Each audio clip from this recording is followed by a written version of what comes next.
Welcome to Don Carinderia series. This is how I cook the all-time favorite Pancit Bihon.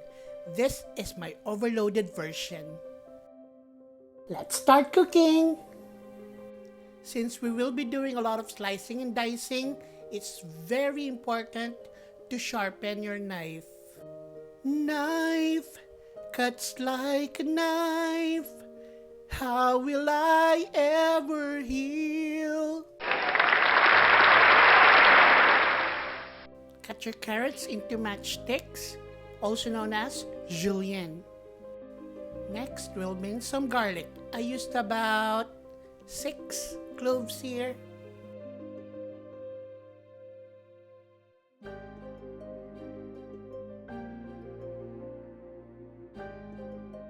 We will be dicing 1 medium onion.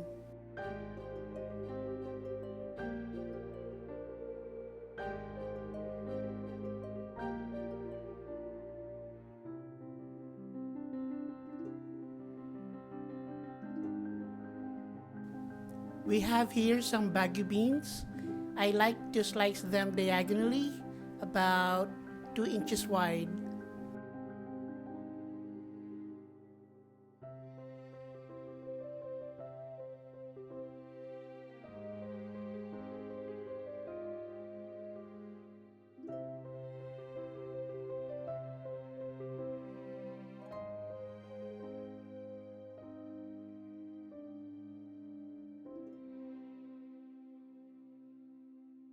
And then we'll chop some parsley.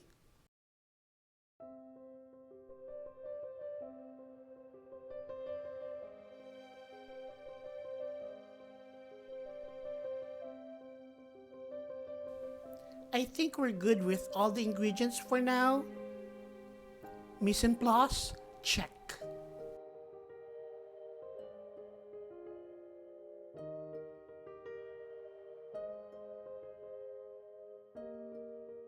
It is time to cook our pancit.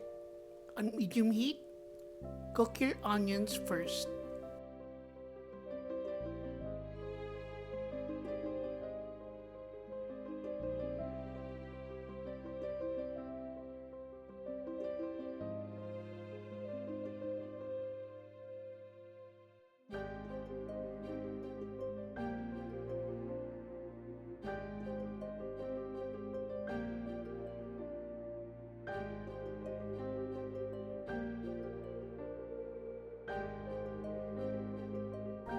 Then we'll add the onion's best friend, our minced garlic.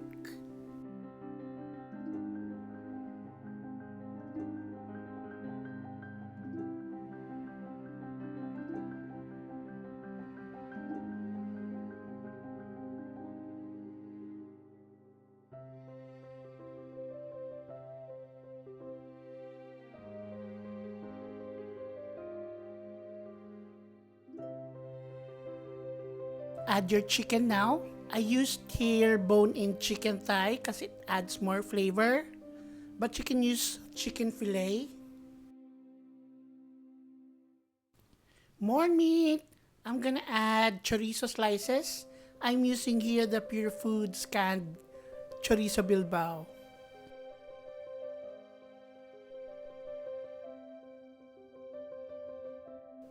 The oil coming from the chorizo will add depth to our flavor profile.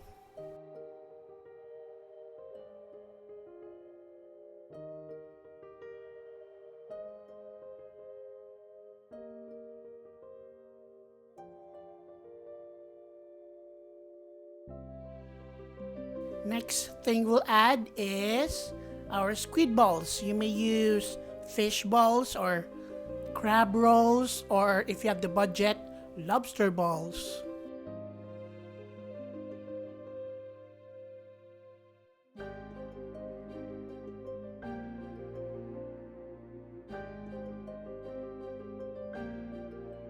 We'll add now our veggies, starting with our carrots.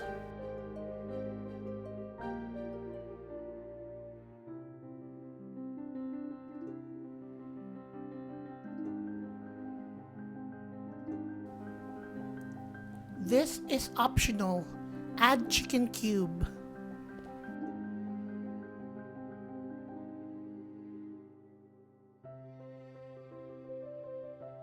This time we'll add our Baguio beans.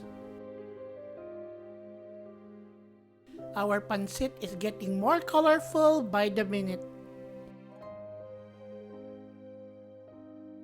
Mix everything together. This is a good exercise for your arms.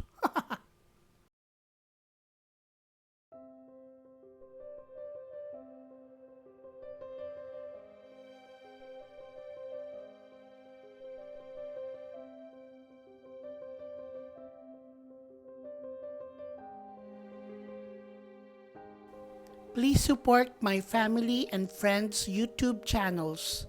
Angela Balan,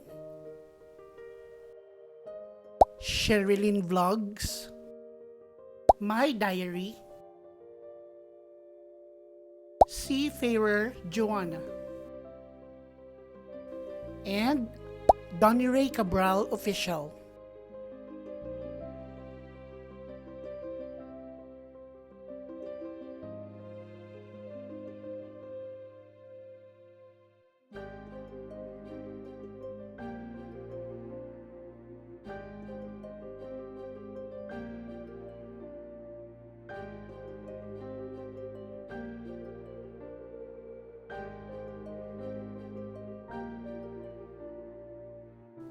Next thing that I'll be doing is I'll be adding some water for our noodles.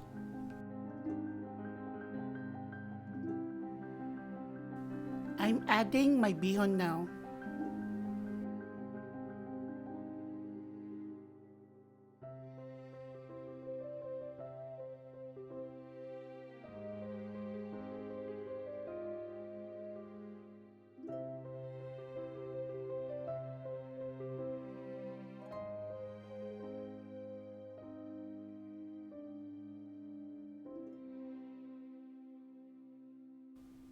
To add more flavor to our bihon, I'm adding some oyster sauce.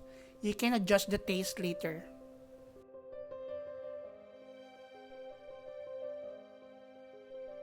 Of course, you must not forget the dynamic duo, salt and pepper.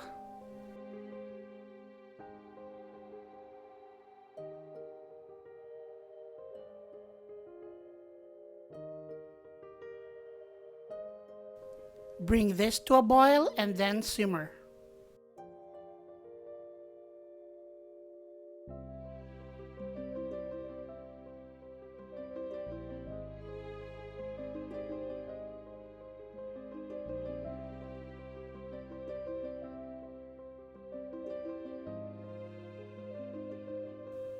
You'll notice that the noodles will absorb the liquid. Check if you need to add some more water or if it's enough.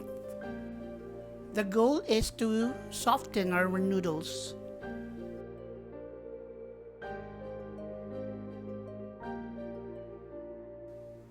Once the noodle is cooked, add the sliced cabbage.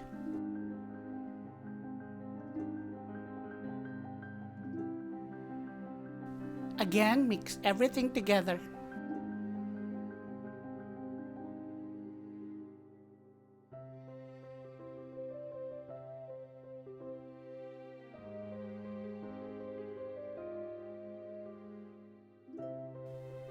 To complete our overloaded pancit bihon, I'll be adding some shrimp and the chopped parsley. Here's an extra tip. Before serving, add some freshly ground pepper and squeeze some calamansi. Enjoy your perfectly splendid overloaded pancit bihon. But wait, there's more. To complement our pancit bihon, I'll be showing you how I cook my Lumpiang Shanghai. In a medium bowl, add half a kilo of ground pork. Add some diced onions.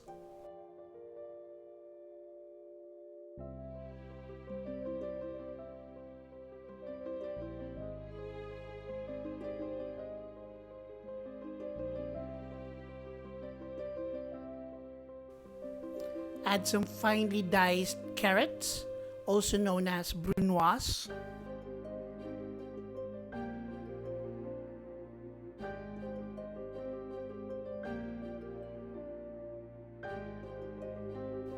Add some chopped parsley. Did you notice anything about the ingredients of the two dishes I cooked today? They share the same ingredients.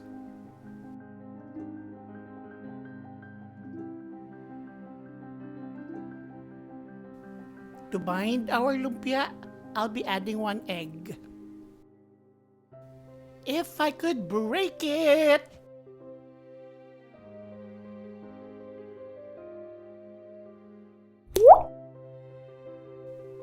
More shoutouts to my content creator friends. Sembran Sisters Venture, Joanna P, Miss Levy AJ, Arlene BE, ICM, and Jayadin Clicks.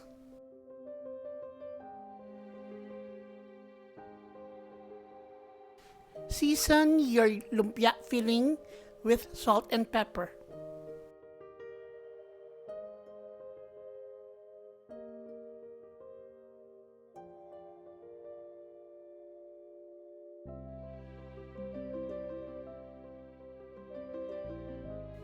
We'll also be adding oyster sauce,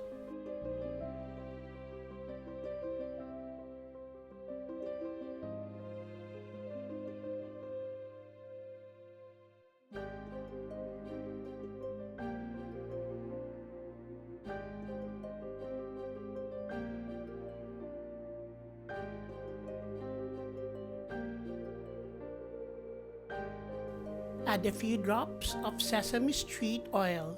Sunny days. Add some garlic powder. Mix everything together. If you're not gonna cook your lumpia yet, put it in the fridge. This is how I roll my lumpia. Place about 1 to 1.5 tablespoons of the filling. Fold up one end to cover the filling. Start rolling tightly until you reach about 3/4 of the wrapper. I have here a flour and water mixture. I use it to seal the lumpia. Don't forget to tuck in both ends.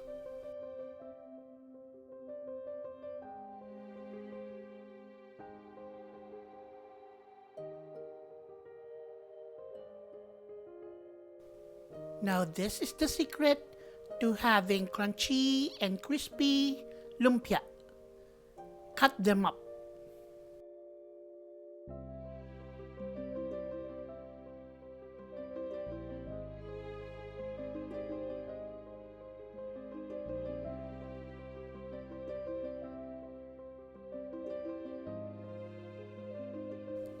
On low to medium heat, fry your lumpia. Don't overcrowd the pan. Be careful not to burn your lumpia. Check it every now and then.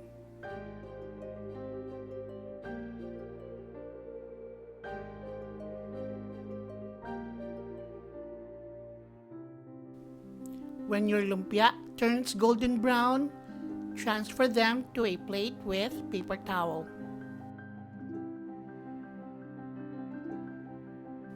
Get your dinner plates ready, guys! This is your perfectly splendid Lumpiang Shanghai. Thank you for watching, and don't forget to like, comment, and subscribe to my channel.